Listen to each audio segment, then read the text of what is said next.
Ma kana Allahu liyadhara al-mu'minina ala ma antum alaih hatta yamizal khabitha min at-tayyib, sehingga dapat dibezakan yang mana baik, yang mana buruk, yang mana mukmin, yang mana munafik. Kemudian wa ma kana Allahu liyutli'akum 'alal ghaib. Allah pun tak mahu menunjukkan kepada engkau perkara yang gaib, yang disimpan oleh hati kaum munafikin kekufurannya, yang menzahirkan Islamnya. Kamu tidak diberitahu oleh Allah yang mana satu munafik, yang mana satu bukan. Kenapa Allah subhanahu wa ta'ala tidak menunjukkan? Ya supaya tidak mudah menghukum orang lain dengan isi hati orang. Tetapi Allah subhanahu wa ta'ala menzahirkan secara praktikal melalui perbuatan yang dinampakkan oleh mereka sendiri. Perbuatan orang yang tidak betul, pada akhirnya mereka itu akan terungkap ketidakbenarannya.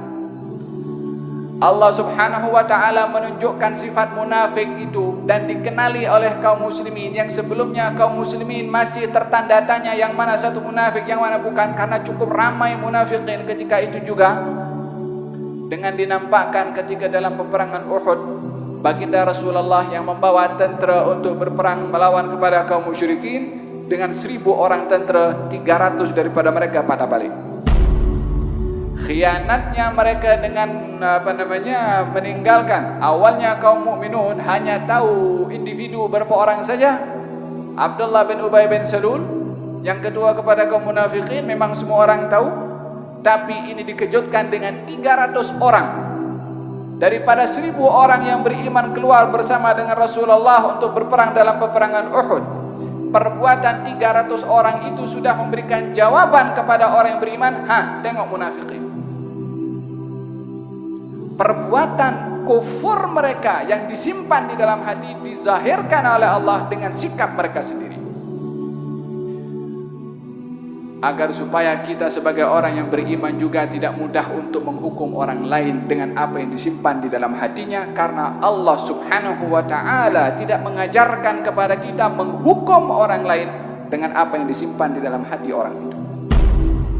Allah sendiri tak tunjukkan, Allah sendiri tak zahirkan bagi tahu, ya mukminun itu fulan bin fulan munafik, itu fulan bin fulan munafik. Tak bagi tahu macam tu. Sebab supaya kita tidak mudah untuk menghukum orang lain dengan apa yang disimpan di dalam hati orang itu. Yang berhak menghukum isi hati adalah Allah subhanahu wa ta'ala. Kalau semua orang boleh tahu apa yang ada pada orang lain yang tersimpan, maka tak ada orang boleh hidup tenang.